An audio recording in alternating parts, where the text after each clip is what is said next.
know. I pride myself on not fancying younger men, but I would climb over all three of you to get to Gabriela do. I had a wonderful, over 30 years with Ronnie. I lost myself in him. So for me forgiving him, setting myself free, and she was off.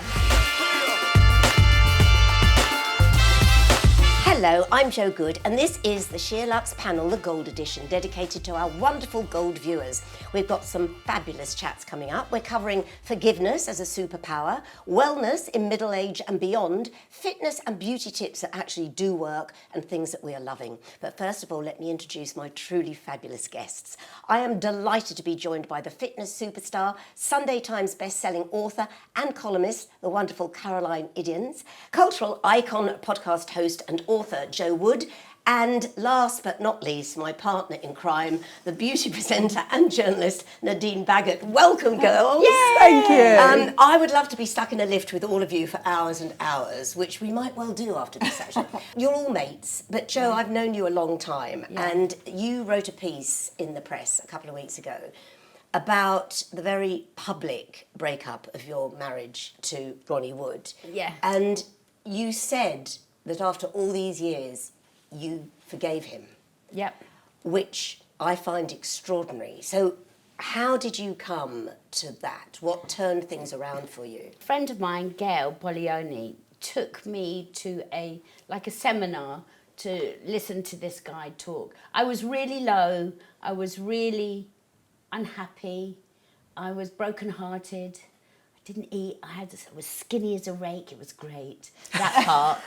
Anyway, she took me to this seminar, and this guy stood up on the stage, and he said, he was talking about all sorts of things, and then he started saying about forgiveness. And I was, yeah, right. And then he said, by not forgiving somebody, you keep yourself attached to them.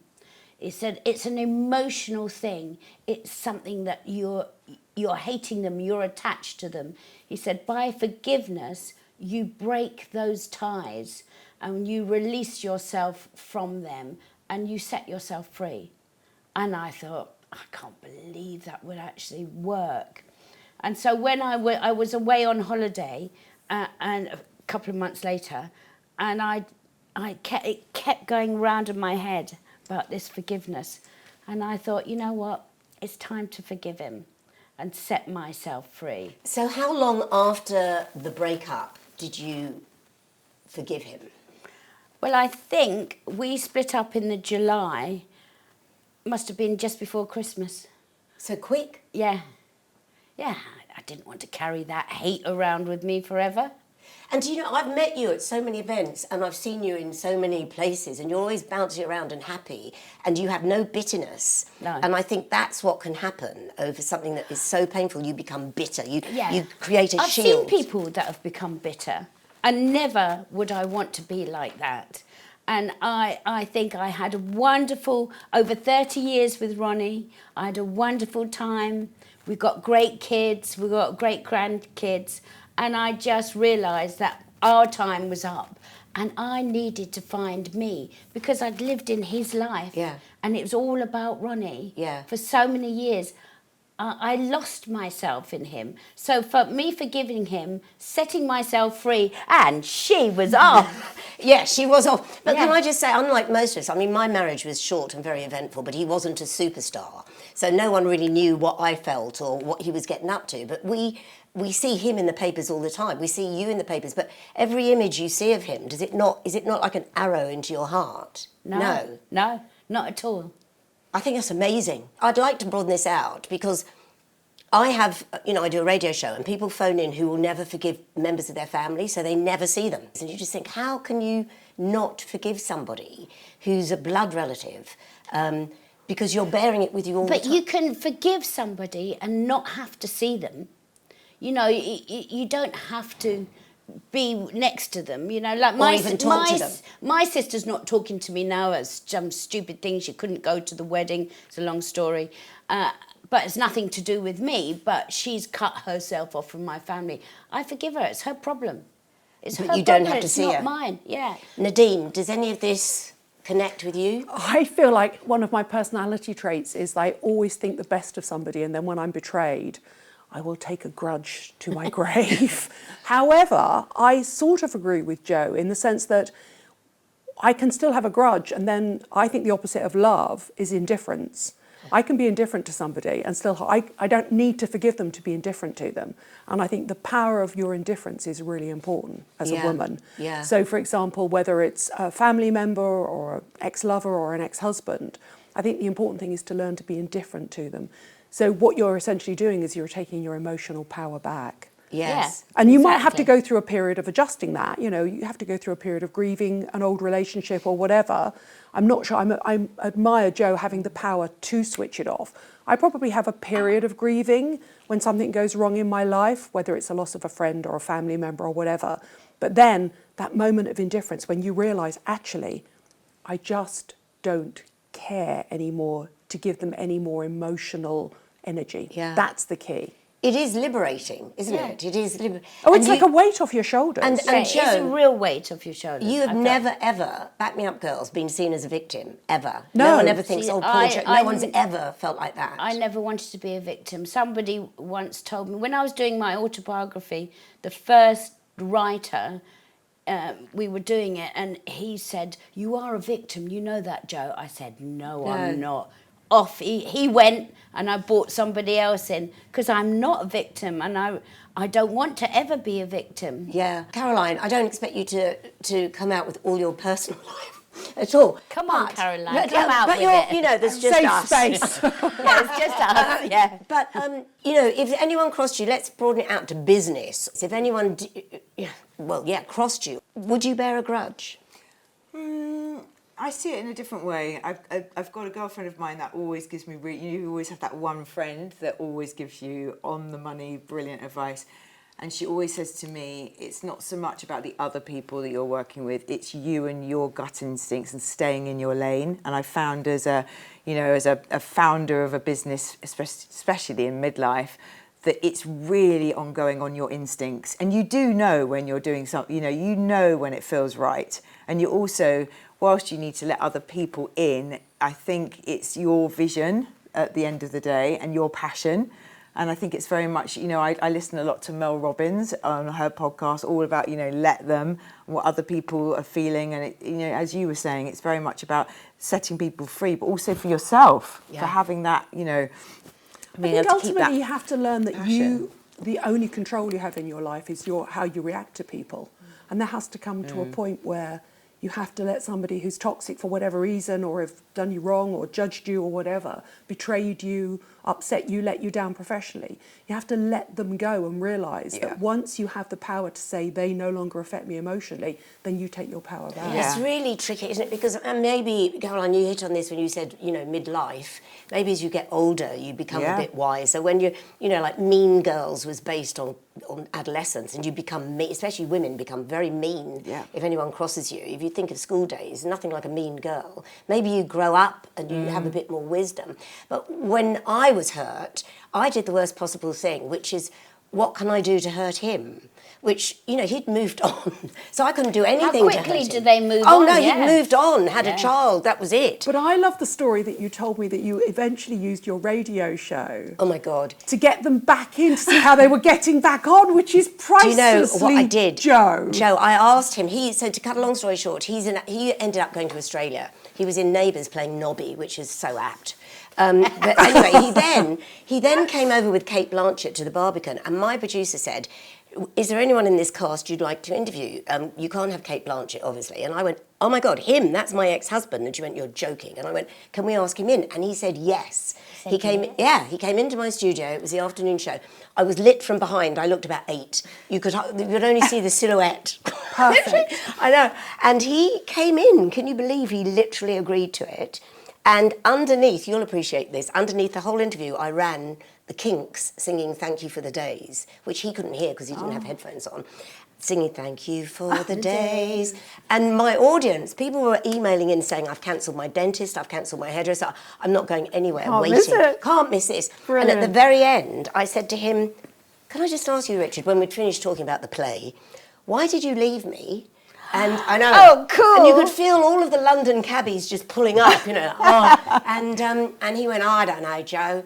I think we were just too young. I mean, what a weak excuse. And then they let him was out. great. Nothing like Because getting professional revenge That's on a right. national And also, scale. I didn't have to make an exit because at the end of that item, we went He into gets the lifted in news. and taken They just out. removed him out, and I just thought, oh, if only they could have Fabulous. removed him from my life. But that's what So I'm saying much- about 50 or midlife. You have that confidence, Yes, which is yes. we're going to come on to when we talk about, you know, the fitness and wellness aspect. But I think you have that inner confidence to do that, which you I may think you not know have your had. worth. You may not have had. Yeah, in your but I 30s. never you're did. older. When I No, when you're younger, the you wound don't. took forever to heal. It took forever. in my Gosh, case. yeah, I should have found you. You should have Yeah. sent me to this guru. Yeah. We're talking about inner confidence and fitness, and I mean, you're extraordinary. We've all got careers in this chapter of our lives. I think I'm the oldest sitting here, damn it, but we're all like, you know, midlife and up. And yours started at 50. And I've met you a couple of times, but you're incredibly modest. You're not a pushy, like, get out my way type of person, and yet you have over 2.5 million followers. I mean, you've carved yourself a massive niche in the fitness world. Was that ever your intention? Because you are very humble. Yeah, I mean, it's. I mean, I'll keep the story really short because you don't want to listen to me for hours. But, you know, I'd been a PT for a very long time, sort of 20, 25 years. And then at the start of COVID, the group that I was training, and I'd been training for years at school gates, school mums, PT clients, said, you know, this whole aspect of strength, which I love now, between, you know, the conversation between women now about strength and what it means, not just from confidence, and definitely not on how you look, but how you feel, you know, lifting weights and that empowerment, and also the massive benefits it has as you get older for your bones, for your muscles, for everything. They said, we'd really love it if you took it online. And I said, who's going to train on a screen? Who's going to train on a Zoom, you know, on a Zoom link? And they always make me mention that now because it was their idea. But it was just, I got in very early in those lockdown days in 2020, and it just grew and grew and grew. And, you know, I'm just really proud of the little community we've got. Well, it's a big community. It's a massive community.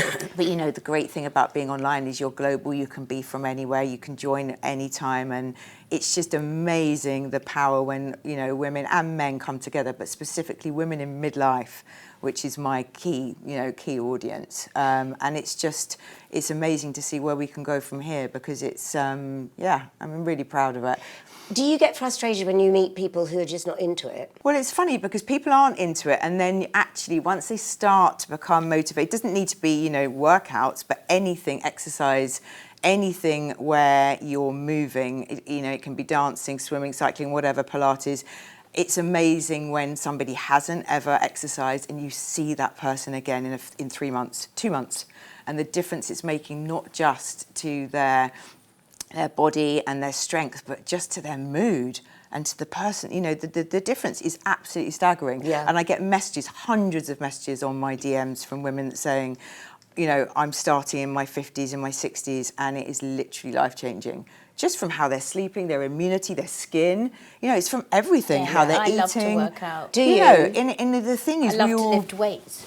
Well, that's yeah, exactly what we're Caroline- on the right sofa. I love deadlifts, you know, that I'm Yeah, well, very that's strong functional. at That's So- good. It's brilliant. But I'll get to you in a moment, because your Pilates has stopped, Nadine, which we'll But get to also, in a... we all grew up with these myths that lifting weights were going to turn us into, you Yes. know, Popeye, and also that you had to do an hour on a treadmill, you had to be in a spin studio, you had to be doing a London Marathon. It's breaking it down and saying it doesn't need to be complicated, just do half an hour, which is what I try and do on my page, is make it really short and sharp, because nobody's got the time. We all know no one's got time. You just do something. I'm eager to know, Jo, what's your exercise? Do you have a gym in the house?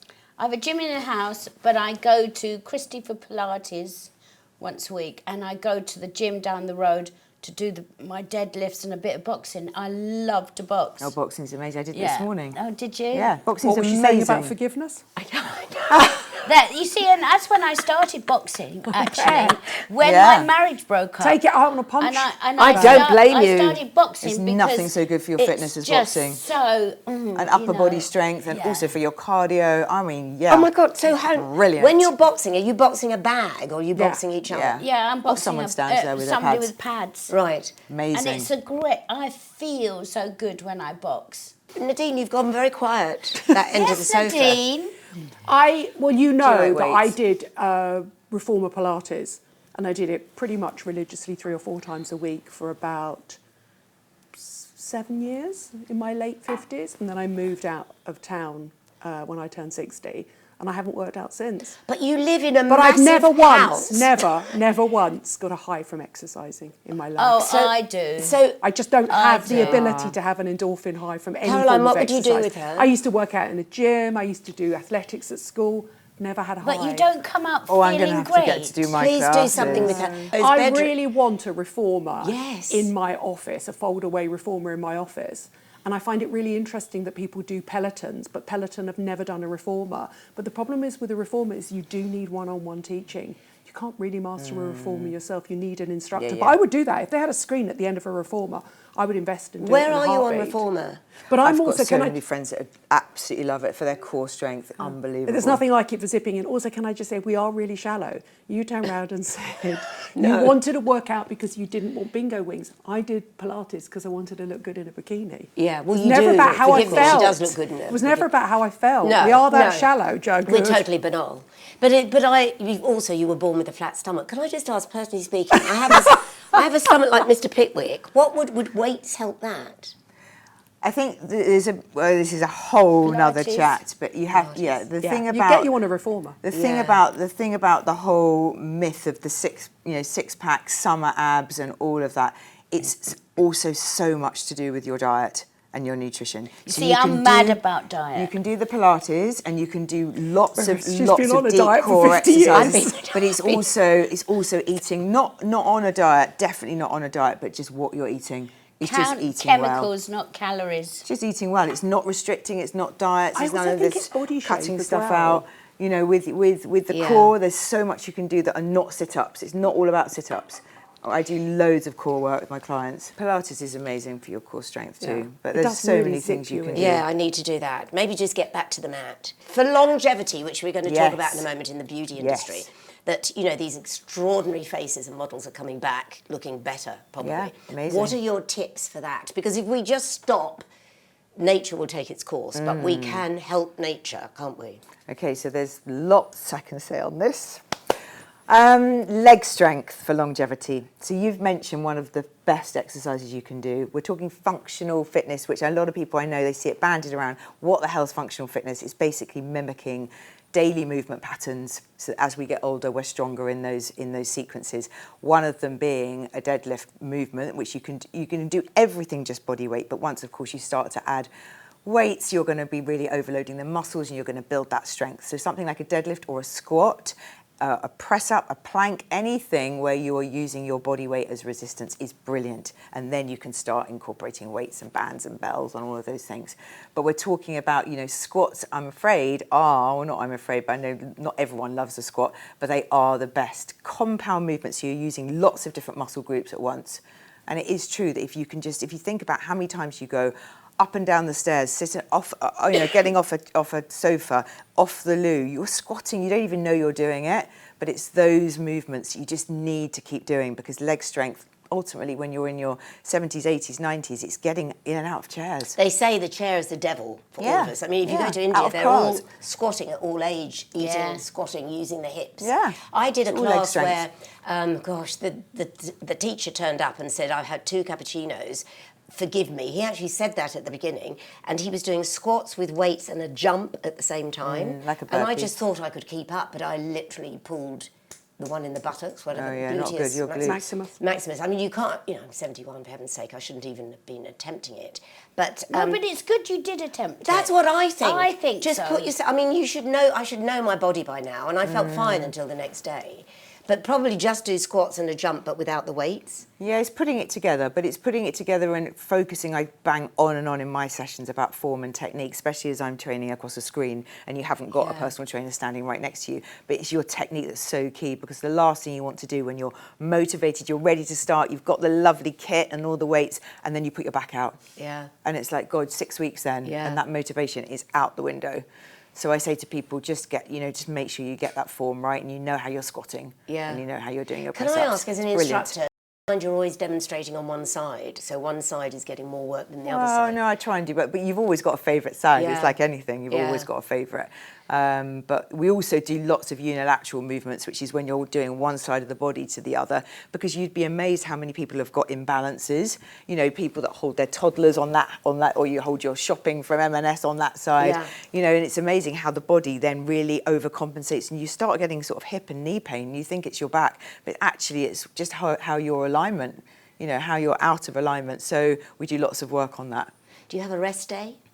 You really need a rest day. Rest days are, it's a real cliche, but the days that you're not training are as important as the days you do. It's so important, especially as you get older, the recovery, the rest. You know, it doesn't mean you just have to sit down and not do anything, but you could do yoga or you go for, you know, a nice walk or something, but just not doing an actual strength workout. Yeah, And that's when the body's 2 days. absorbing all the work. Yeah, well, that it's you've when the done muscles actually grow. It's Yeah. when your body changes, the rest days. I don't think we always realise No, that. and the people that are pounding the pavements doing, you know, runs 7 days a week, those joints and those muscles have no time to recover. Thank you. When I see people running, I mean, gosh, it's around London at 5 o'clock in the evening, the amount of people running past, and I always think, you're going to suffer for that.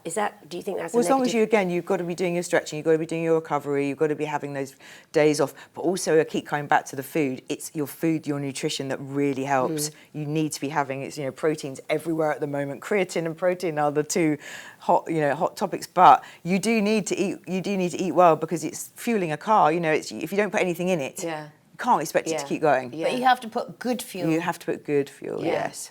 Now, talking of longevity, I sat down with the nutraceutical expert and founder of GP Nutrition, the wonderful Gabriela Peacock. We dug deep into which supplements are really worth it and the benefits of fasting and a lot more. It's well worth a watch. Watch this, girls.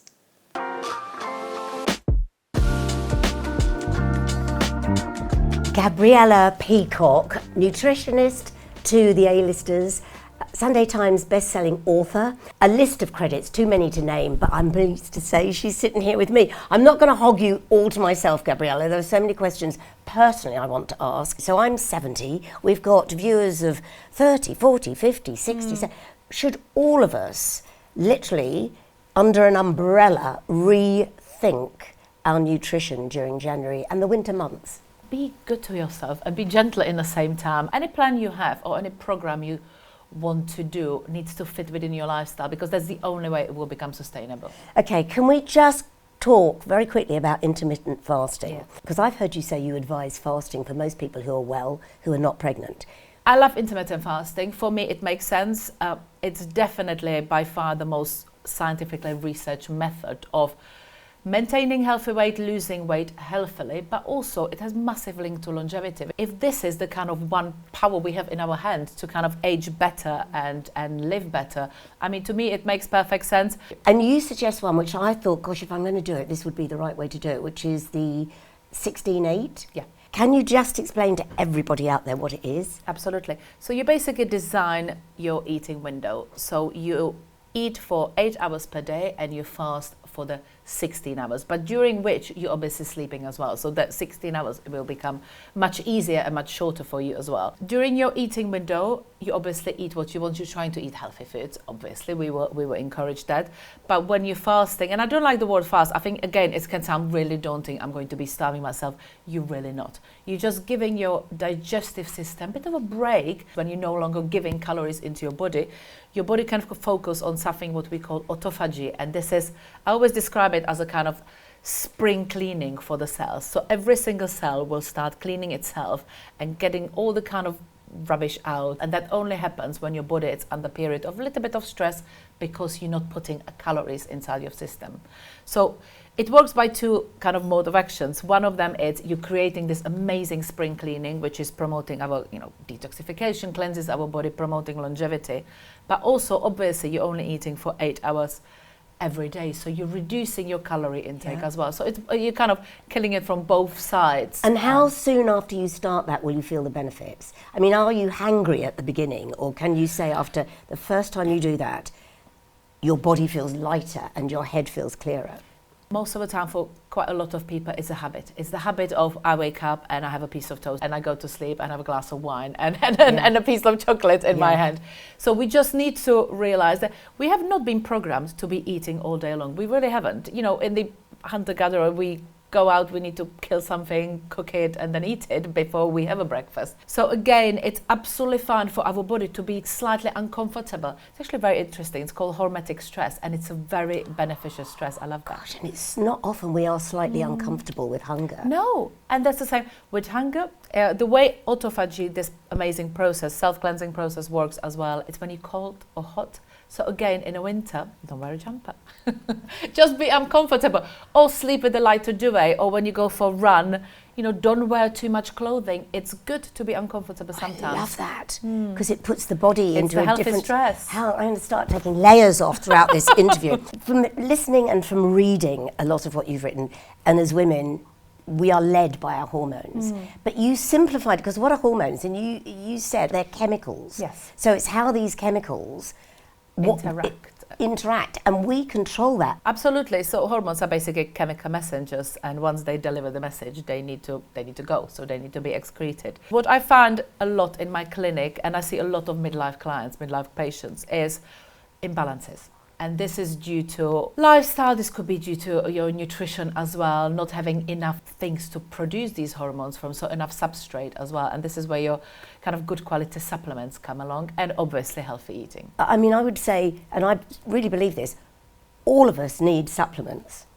I love what you're saying. This is I'm 71 and I've learnt this. No, but we do, don't we? Absolutely. I tell you what, I've studied biochemistry. I'm a huge fan of supplements because I absolutely recognize the importance of good diet. We've been always, you know, this should be our priority and focus. But we live such a busy lives. You know, we have career kids. You know, we run around, we don't have time to focus and cook 3 organic meals a day, we really don't. So the deficiencies are incredibly common. I work in a clinic and I do a lot of blood tests and all the other tests. I'm yet to find one patient of mine who doesn't have some deficiency, including me, and I'm a nutritionist. To me, supplements are concentrated biochemistry. They create effect which is much quicker. So rather than waiting and giving you broccoli to eat for a month, I can give you concentrate of that broccoli which will support your liver function. And would you say then, instead of, because I open the cupboard and there's just lines of bottles, take one supplement and that should contain most of what you need? I mean, I'm just looking at these here. Yes, I would take always your baseline. So this is my baseline, and that has everything from all the antioxidant support, all the B vitamins for energy, or the magnesium for sleep. But then, if I would feel like I want extra top up, so for example, if I don't have energy, I would take Vitalize Me, which I have just designed, and it's fantastic. This is the time of the year when people are really tired, and it's just, you need the extra boost. So this one also has the B vitamins as this one, so it's kind of double up, which is great, so you get more energy. But it also contains NAD+. The NAD is this essential molecule which is absolutely essential for our life, and it delivers energy within our cells, into mitochondria of our cells. So I always think of it as a kind of powerhouse of the battery, kind of recharger of the powerhouse of the cells. So I can see a huge difference if I'm taking this one, just for that kind of extra boost. So when we are stressed, we make cortisol. But stress isn't just being at work. It can be, I mean, you said, it can be thinking, I'm not with my child, I'm late home. Things that eat away at your cortisol, or create cortisol. So we're running on adrenaline. Absolutely. Often when we think we're quite relaxed. Which is completely common. Your body looks at the cortisol production as a kind of survival. This is your fight and fight. So this is your priority for your body to survive. So if you stress, your body will start stealing nutrients from from different systems of your body.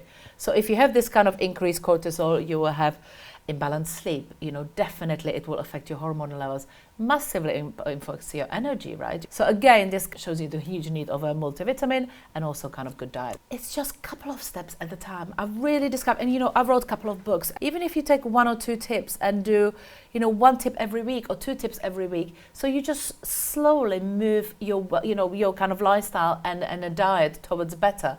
Those steps, when you put together, you know, in a month, will make a huge difference. So you don't, I don't think you deny yourself anything. It's all about balance. I am never ever going to take anything from your diet which is important for you. And if it's having a glass of 2 or 1, 3 or 4 times a week, I'm absolutely fine with it. But I know that you need to support your liver function. So even if your diet is perfect, you think you're eating really well, if you're drinking, you absolutely need to take supplement. We've got women of all age. We've got perimenopause, menopause, postmenopause. Are there specific foods we should be eating as we go through each chapter?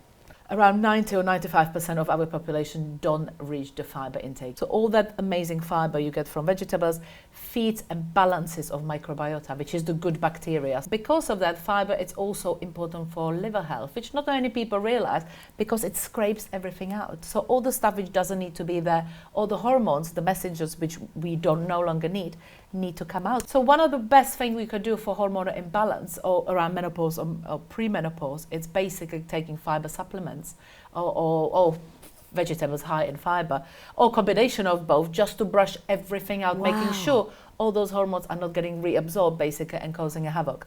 It's also incredibly important for immunity, because around 70% of our immunity lies within our gut, within our intestine as well.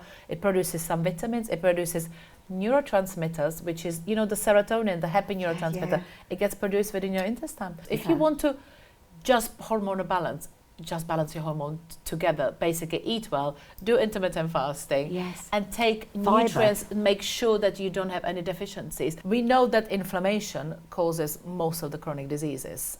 Inflammation, it's massively aging. So whatever I try to do in my clinic, I do anything what causes anti-inflammatory effect. And then you can focus on other things which are anti-inflammatory. So you have a green tea, which actually we have a green tea in here as well. So this is your anti-inflammatory polyphenol, which is again very supporting of longevity. So this is what I'm saying. It's you have your base and then you start topping out, and also focus on food. Finally, water. Yes. Are we drinking too much of it? A lot of people should drink around 1.5 to 2 liters. Depends how much activity you do. So if you have high physical activity, or if it's middle of the summer, you will need to drink more, but around 1.5 should be fine. I think you're amazing. Excuse me, I'm going to head towards February. Cold. I'm going to take off a few layers because it's good. I love that. Don't let your body become complacent. That's such great advice. I love you. Thank you so much. Next time you see me, I'll be in a vest.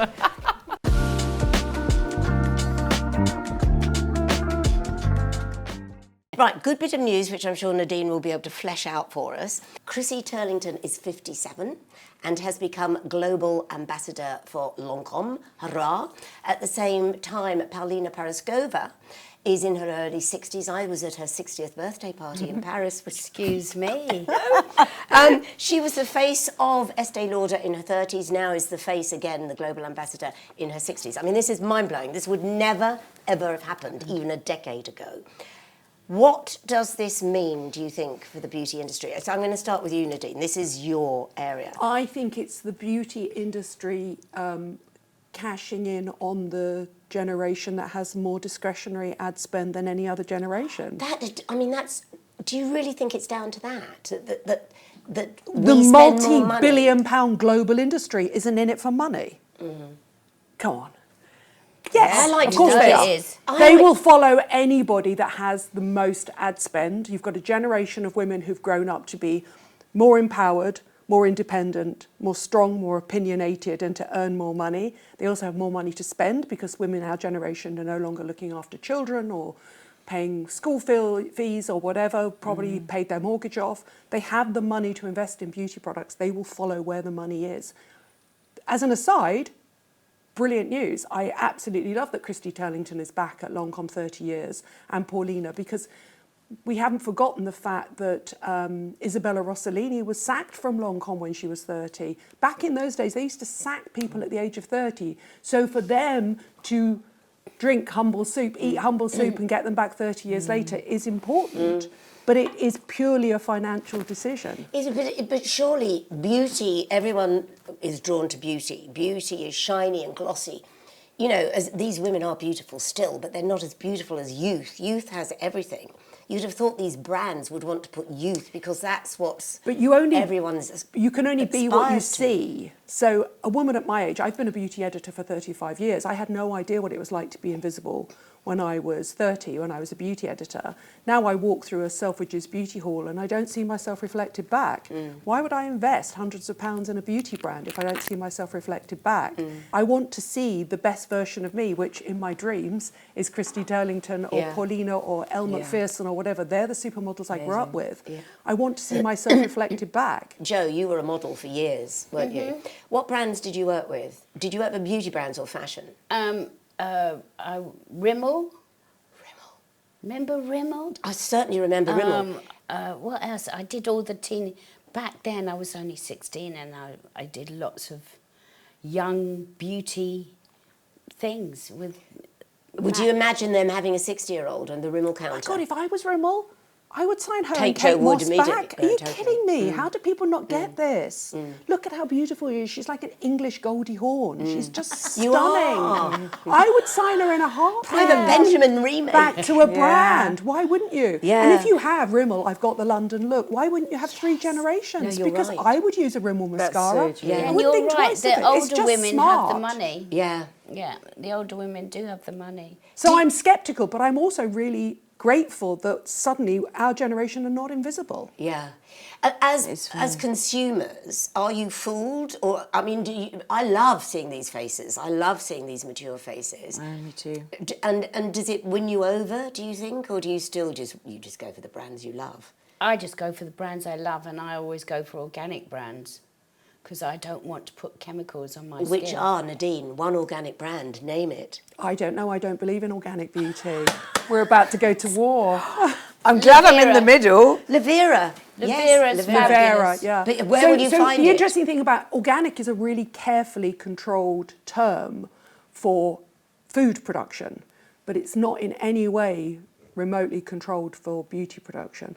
Because water is never organic and water is 98% No, that's of why most in products. my fragrance I You use oil. orange water. Yeah, yeah, exactly. It's really hard, really, really hard to quantify or govern the term organic in beauty. It's difficult in food, but food makes sense. But in beauty, it doesn't really make sense. Yeah. Sorry, Jo. No, but there are some brands who aren't using water, actually, and I can't remember what they Oil. are. Right? Most oil-based Oil, brands yeah. would use, because oil you can find the source of it. With beauty, you would have to have a floral water to make sure that it is organic. Yeah. And usually the EcoCert are quite good at certifying your brands. I get certified by EcoCert. I have to say, everybody watching, I I'm smell loving amazing. this. I smell We're all. This is, for me, I just love this because it's quite masculine as well. But you Yeah. brought out a floral one, which is quite summery. Yeah. It's beautiful. So, yes, But I've worn that ever since you I brought no it in. longer use all the big brands. I use things like, to take off my makeup, I use organic coconut oil, which I just love, and it's great for my skin. Because I know that the skin is made up of oil, so you need to put something on it that is not going to, your skin's going to love. I just like to think if I was stranded on a desert island that I could cope with just one product. And that would be Which, coconut oil. yeah, which would probably be coconut oil. Yeah. I mean, Nadine's looking at me. Oh no, I want a bar of soap and an SPF personally. Well, yeah, and probably an SPF. Do you work out in makeup? I always put my makeup on before I do my class just because I'm on screen and I just love always it. used to wear a full face of makeup to do Pilates. Yeah. That's so I wouldn't say shallow. full face of makeup. I always put like my, a tinted makeup moisturiser on on when or I something. go off I to put the gym. makeup on when my husband woke up because I thought You are. think I look You like- are Charlotte Still Tilbury. left me. Yeah, on the Yes. screen. Yes, On the screen, Charlotte I always Tilbury, darlings. always- Can we talk about what we're loving at the moment? So this can be theatre, podcast, books, films, fashion, labels, anything. Jo first. Well, I'm engrossed in writing my next book, so I'm not really listening to anything or watching much at all. But I am planning on doing a car rally in the summer with Ingrid cool. Tarrant. Oh my God. And then me and my friend, I'd love to be in the back seat. in her Bentley, so that's all we've been talking about. And then I'm doing another, me and my friend Yasmin Mills are driving to my house in Spain in a month's time. lovely. So Heaven. get in the car, and then I'm just writing. Please at tell the us the title of your last book because it's had rave reviews. The Resurrection of Flo. And that is all about an older woman whose marriage breaks up and she gets back into acting and finds herself again. And, you know, and then starts dating. So not a memoir, but there's a lot of you in it. Well, I will never tell you which one's me. Can I ask a naughty question? Yeah. Are you dating? No. I'm busy. I'm too busy to have time. No, she's not dating either. I never want to date again, do you? Oh, yes, I do. Oh, I don't. But I've got lots of male friends who take me out when I want I bet, to. you're gorgeous. Oh, thank you. But I'm not dating. I've got too much to do. And they're always a distraction. I love men, but they are always a distraction for me. So they take over, basically? Yeah, I'm all busy thinking You're all about or nothing. them rather than let me do this next book, let me finish it. And then, Is there anyone you've fancied recently? no, No, same. Have you not fancied No. anybody recently? No, I don't know who it is. no. There was an actor called Ben Mendelsohn who was in... He's your soft spot. He's my soft spot. She always And he was in Marylebone High Street. I leapt out of my car. He's from Hollywood. And waved at him and stopped all the traffic. He's an incredible actor. He's an amazing Incredible actor, Australian, yeah. Yeah, look him up, everybody. Gorgeous. Got his phone number because I made him put it in my phone, but he'll never answer. So who the hell? He am I won't after phoning? watching this show, can I just say? Who's that crazy woman? Yes, I know. I'm not answering this. Right, so you're loving writing, Caroline. Yeah. What are you So loving? I was out with 4 girlfriends last night. I was just listening to see what the chat was about because I knew we were going Yes, to talk yes. about this. There was 2 things. One was Wuthering Heights, which I've not seen. Oh, I want and to see everyone that. else had seen it. What was the opinion, yes or no? Divided, actually, Oh, right. yes. Some absolutely loved it. And some were like, it was okay, but that's something I want to. And then the other topic of conversation was about, because the weather is so bad, everyone wants to book little mini retreat, whether it's retreats, girlfriend, weekends away, everyone is thinking about sunshine because we Yeah. are all sick of the rain. Oh, so fed up and, you with know, it. I'm doing I'm a couple sick of of it. retreats, but they're just ones that I'm running. But this is in terms of girlfriends going away or families going. Booking holidays was top of mind. Yeah, absolutely. So, Margot Robbie, I mean, I want to see it just for her. my God. for I think the fashion. fact that you So mentioned beautiful. Margot Robbie and not Jacob Elordi is very worrying because God, that yeah, surely no, is the sexiest That does man. show I have no hormones. He's 6'6". He was so in. beautiful. He was in. Euphoria. And wasn't he? Saltburn. Yes. Saltburn. He was Frankenstein. great in I that. pride myself on not fancying younger men because I think it's slightly distasteful for an older woman. It's a little But- bit Samantha from Sex and the City. But I would climb over all 3 of you to get to Jacob Elordi. Oh, He, I he so does would. remind me of my boyfriend when I was Beautiful. 21, Richard North Lewis. He was hope he's tall watching. like that. He's absolutely gorgeous. see, there's still something there, Joe. There's still something Yeah. there. But there isn't for you because you said Margot Robbie, not Jacob I know, Elordi. Margot Robbie, what's it? When I was- I just want to look at her fashion. It looks fashion, amazing what she's fabulous. Yeah, wearing as you're Kathy. talking about fashion. You're not talking about Yeah, a 6'6". not talking about sex. When people talk about sex, I sexual just hunk. gloss over. Really? Awful, awful. What are you loving, Nadine? I've got 2 things, Oh, yes. right, okay. So I was at this morning about 6 months ago, and lovely David, who no longer works there, I was chatting to him about something, and I kept pulling up my sleeves. And he said, oh, you need some garters on your sleeves. I'm a little bit obsessed, and most people don't know they exist. I love your story. Can I just say this? So if you like an oversized blazer, this one's a Neem Bing, you just get these little sets of garters, sleeve garters they're called, off Amazon. They're like £6 for each of them. I've got them in gold, black and white. And what you can do is just do that. And you don't, yes, of course. Take those. Take them as a gift. Oh my gosh. But tell me, You'll remember this show forever. every most time you people pull do your not sleeves. know these exist, but you. Yes, I do. Because Ronnie used to have those for stage, and he used to put them on his jacket. I used to put them on his jacket, so it pulled up his sleeves, so So it it didn't didn't get in get the way on the when he way was of the playing, yeah. guitar. Yeah, These are great, 'cause And I Keith do wore this them all as the I well. time. know, £6.99 off pulling up. Amazon. Can I tell I £5.99? like the black ones. Didn't have black ones back There you in go. my day. There you go. Oh, You know look what? at There's a that. gift. It's like being on Sorted. Oprah. Thank And you then so can I much. just say, 2 new mascaras I'm absolutely loving. The whole L'Oreal group are obsessed with trying to get mascara that looks like eyelash extensions, although I have complete envy of your eyelash extensions. These are my real eyelashes, I will have you know. Are they? No. So we have say, L'Oreal they're Paris fabulous. Extension East, which I think is fab because I love a cheap mascara. And then this, I just love this Lancome one, look look. at that. And this is called Curl Goddess. and they're both really, really good. So if you've got the budget, Lancome. And Chrissy Turlington will be Goddess. thrilled you've just shown that to the camera. And then, but personally, I love a cheap high street mascara, Rimmel. This is L'Oreal Paris Extension East. Highly recommended, both of them. Coming from Nadine, the goddess, those are recommendations. okay. My Right. absolute pleasure. Keep your armbands in. Thank Keep you your armbands, so everybody. much. And a little insight to Ronnie Wood's stage wear. We didn't know anything about. I met the wardrobe women from the Stones at your book launch. Oh, Caroline and Isabel. These amazing women that have styled the Rolling Stones from the beginning. From the- When I interviewed Jo at her house when she first launched her range, I walked in and obviously just expected the house to be cleaned and then I'd meet Jo. Ronnie came out and he went, "I know you. You're the pentapeptide woman when I was the face of Olay." I was completely Really? blown away. Did I he? had no idea. He obviously watched far too much One of daytime the best TV. anecdotes. Can I just ever. say, seriously, how strange is No, that? no, I love that Ronnie didn't Wood know what to recognised the face of say. Olay. I just love it. Is it 20 years ago this year? Is it that long ago? Yeah. Right. Oh my gosh, how much have I loved this? I really hope all of you have loved it. Have you loved Yes, it? Loved it. And I hope that all of you have loved it. Please, please leave a comment because I read every comment and I try and answer all of them. Also, give us a thumbs up and please subscribe if you haven't. It costs you nothing. Have a wonderful day. Say goodbye, girls. There. Bye.